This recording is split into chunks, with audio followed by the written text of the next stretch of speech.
तो आमिर खान से बड़ा देशभक्त हो ही नहीं सकता। आमिर खान की बीवी थी, पंडितानी थी, किरण रॉय नाम था। उन्होंने कहा था 2 साल पहले, हमें डर लगता है भारत के माहौल को देखते हुए, जिस तरह भारत में मुसलमानों को टारगेट करा जा रहा है। तो आमिर खान की वफादारी देखो, आमिर खान ने देश नहीं छोड़ा, आमिर खान ने बीवी बदल डाली। क्योंकि है भारत का जो मीडिया, आप वाला मीडिया, वो गोबर भक्त मीडिया नहीं, आप वाला मीडिया, वो 2-2 कौड़ी के पत्रकार नहीं, वो तो सोते ही रहेंगे। पहले हम अंग्रेजों से लड़ रहे थे, अब अंग्रेजों के चाटुकारों से लड़ रहे हैं। भारत एक बार फिर मुसलमानों की कुर्बानी मांग रहा है। ताकि स्वागत है आप सभी का दिल्ली टाइम्स में। मैं हूं आपके साथ शान अस्कर। अभी हमारे साथ मौजूद है बातचीत करने के लिए मशहूर सोशल एक्टिविस्ट एमएन रिजवी।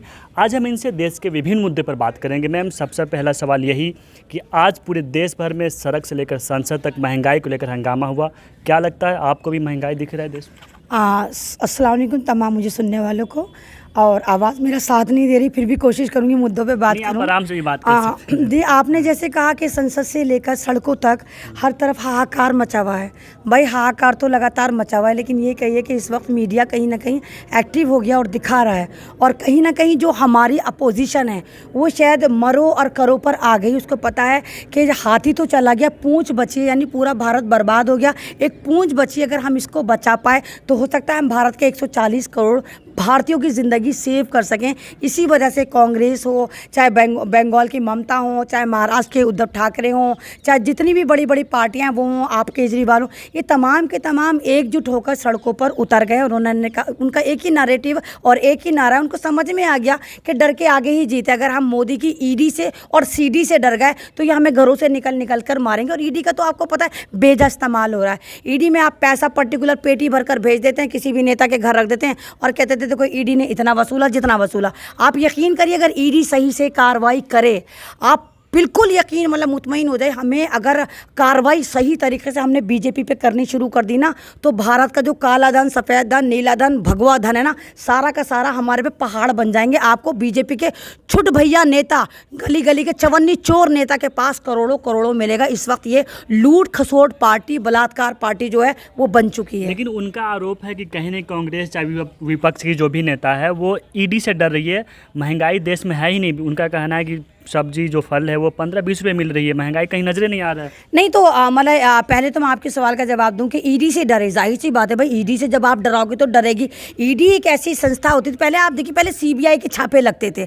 अगर आपको पता हो सन 2014 से पहले सीबीआई के छापे मारे जाते थे। अब ये ना मालूम ईडी कहाँ से आ गई। ईडी का जो मतलब है, ईडी का मतलब होता है कि आपके पास आय से ज़्यादा संपत्ति का होना, ये ईडी कहलाता है। तो ये ईडी को इन्होंने, बीजेपी ने एक अपना पर्सनल जिन बना लिया कि रगड़ते हैं, ईडी का जिन निकल कर आता है और किसी भी नेता को उठाकर ले आता है। आपके उस वक्त वहाँ मौजूद हो तो खुद ही दिखा देते, ये इतने नोट मिले, इतना करोड़ मिला, वहाँ पर बंगला मिला, वहाँ पर घोड़ा मिला। आपको पता है सत्येंद्र जैन जो दिल्ली के केजरीवाल के एक हेल्थ मिनिस्टर हैं, उनके ऊपर ईडी ने छापा मार के उनको उठा के जेल में सड़ा रखा है। लेकिन हाई कोर्ट ने कहा कि सत्येंद्र जैन को जिस जुर्म में पकड़ा गया, जहाँ पर ईडी ने उनको फोकस करा, उस कंपनी में तो सत्येंद्र जैन है ही नहीं। उसके बावजूद दादागिरी से आज भी सत्येंद्र जैन जेल में मौजूद है। और दूसरी तरफ तलवार लटका दी मनीष सिसोदिया के ऊपर कि तुम चुप रहो, अभी तो तुम्हारा एक हाथ काटा है, दूसरा भी काट डालेंगे। तो ये सब ड्रामे हैं। ये जो बीजेपी है, ये ईडी का, सीडी का, सबका बेजा इस्तेमाल करे, क्योंकि इनको पता है कि भारत की जनता हमें डिसऑन कर चुकी है, भारत की आवाम जाग चुकी है। भारत का जो मीडिया, आप वाला मीडिया, वो गोबर भक्त मीडिया नहीं, आप वाला मीडिया, वो 2-2 कौड़ी के पत्रकार नहीं, वो तो सोते ही रहेंगे।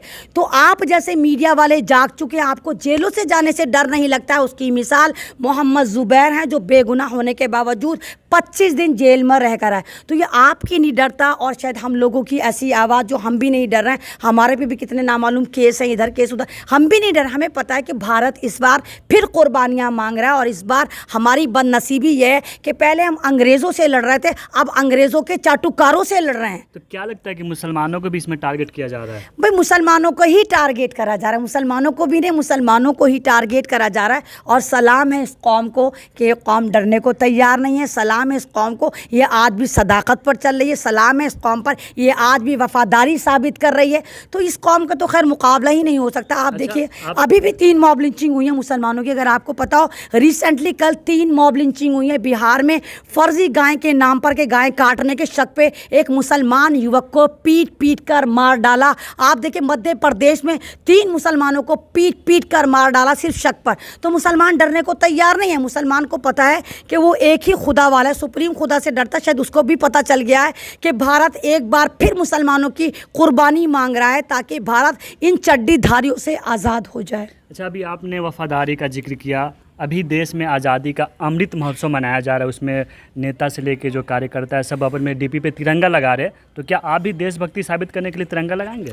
देखिए, जितने भी ढोंगी हैं ना, एक आपने अगर एक मिसाल सुनी हो कि झोजा घना बाजे घना, जो जितने भी ऐसे खोखले चीज़ें होती हैं ना, ज़्यादा बजती हैं। घुंघरू जो आपने देखा, बच्चों को हम बचपन में वो देते हैं झुनझुना कि बजा बच्चे बजा, तो झुनझुना क्यों बजता है? इतनी बड़ा सा गोल सा नज़र आता है और उसके अंदर छोटे छोटे 2-3 दाने पड़े होते हैं, वो बजते हैं ऐसे करके। तो बीजेपी जो है ना, वो छोटे छोटे झुनझुने के अंदर दाने जो ऐसे कर करके बज रही है और शोर शराबे मचा रही है। सबको पता है ये लोग बेवकूफ़ हैं। आप खुद बताइए, भारत जिसका तिरंगा आन बान शान, जिस तिरंगे के लिए मेरा फौजी कुर्बान हो जाता है, जिस तिरंगे में मेरे फौजी की लाशें लिपट कर आती हैं, जिस 15 अगस्त के महोत्सव को बनाने के लिए पूरा भारत अलर्ट हो जाता है और लाखों नहीं अरबों की तादाद में झंडे बिकते हैं और घरों पे सजाए जाते हैं, तो आप कैसे कह सकते हैं जिस घर में झंडा लगा हुआ है कि झंडा लगा लो? तो ये बेवकूफ़ी है। आप देखिए, मुस्लिम औरतें तिरंगे की चूड़ियाँ पहनती हैं, तिरंगे के कपड़े पहनती हैं। मेरी डीपी पे तो 3 साल से तिरंगे की डीपी लगी हुई है। तो कौन सा आज़ादी का अमृत महोत्सव है मोदी जी? मैं नहीं समझ पाई।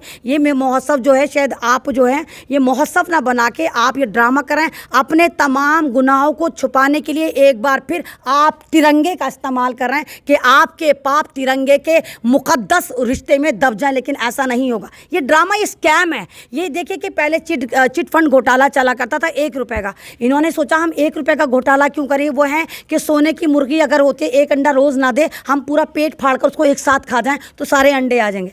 तो इन्होंने गुजरातियों को, गुजराती ठगों को फिर चुना और गुजराती ठगों में 7 गुजराती चोरों को ये ठेका दिया गया कि भाई जितने झंडे छाप सकते हो छापो और हर घर में झंडे लगाओ। आपको पता है हमारे भारत की इससे ज़्यादा बदनसीबी क्या होगी? जो शिक्षक हमारा मान सम्मान होते हैं, जो हमारा आइडियल होते हैं, एक शिक्षक जो डॉक्टर पैदा करता है, इंजीनियर पैदा करता है, लीडर पैदा करता है, अच्छे डॉक्टर पैदा करता है, उस शिक्षक को आज इन्होंने भिखारी बना डाला। उन शिक्षकों को कहा जाओ इलाके में घूमो, महलों में घूमो, डोर टू डोर दरवाजे बजाओ और झंडों के लिए पैसा भीख में जमा करके लेकर आओ। इससे ज़्यादा झंडे की बेइज्जती नहीं होगी कि आप झंडे के लिए भीख मांग रहे हैं दरवाजे बजा बजा कर। झंडे लगाने से देशभक्ति साबित होगी, क्या आप मैसेज देना चाह रहे हैं? नहीं, तो झंडा लगाना, आप एक बात बताइए, हम झंडा लगा के देशभक्ति क्यों साबित करें?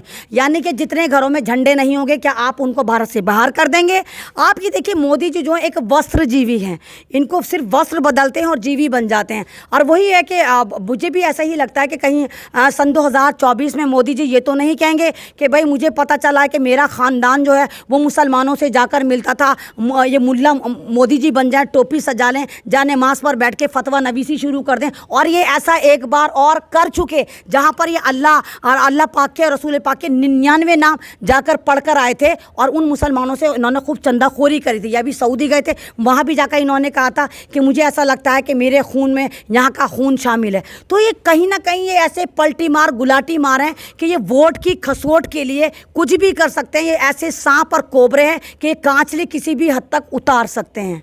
अच्छा, आपसे आखिरी सवाल, अभी आमिर खान की एक फ़िल्म आ रही है लाल सिंह चड्ढा, उसको लेकर देश में विवाद छिड़ा हुआ है। कुछ लोग उसका समर्थन भी कर रहे हैं, तो वहीं कुछ लोग उसका विरोध भी कर रहे हैं। तो आप क्या कहना चाहेंगे इस तरह से जो देश में हो रहा है इस पर? देखिए, लाल सिंह चड्ढा जो है, मैं इसकी जो शुरुआत इस तरह करूँगी कि जैसे एक मियान में 2 तलवारें नहीं रह सकती। भाई अगर आप पढ़े लिखे नहीं हैं तो आप सिर्फ चड्ढा पे क्लिक कर जाओगे, लाल चड्ढा लाल चड्ढा लाल चड्ढा।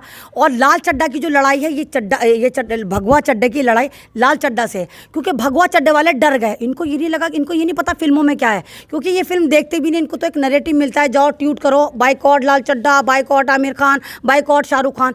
तो यहाँ पर ये ज़्यादा बिलबिलाए कि यहाँ पर लगा हुआ है चड्ढा। और चड्ढा जो है वो ऑरेंज चड्ढा था, जो घिस घिस के चड्डी बन गई भगवा चड्डी, खाकी चड्डी।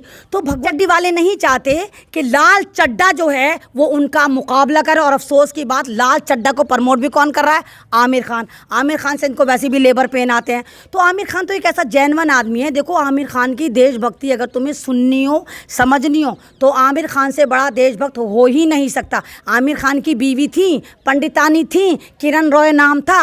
उन्होंने कहा था 2 साल पहले, हमें डर लगता है भारत के माहौल को देखते हुए, जिस तरह भारत में मुसलमानों को टारगेट करा जा रहा है। तो आमिर खान की वफादारी देखो, आमिर खान ने देश नहीं छोड़ा, आमिर खान ने बीवी बदल डाली, बीवी छोड़ दी कि जो भारत में डरे हम उसको छोड़ देंगे, हम ऐसी दिलेर बीवी के साथ रहेंगे जो फ़ख्र से भारत में हमारे साथ रहे। तो सैल्यूट करो आमिर खान को, उसने देश नहीं छोड़ा, बीवी बदल डाली। चलिए, बहुत शुक्रिया हमसे बात करने के लिए। तो ये थी सोशल एक्टिविस्ट एमएन रिजवी। आप भी क्या सोचते हैं इनके बातों से, अपनी राय कमेंट बॉक्स में ज़रूर रखें।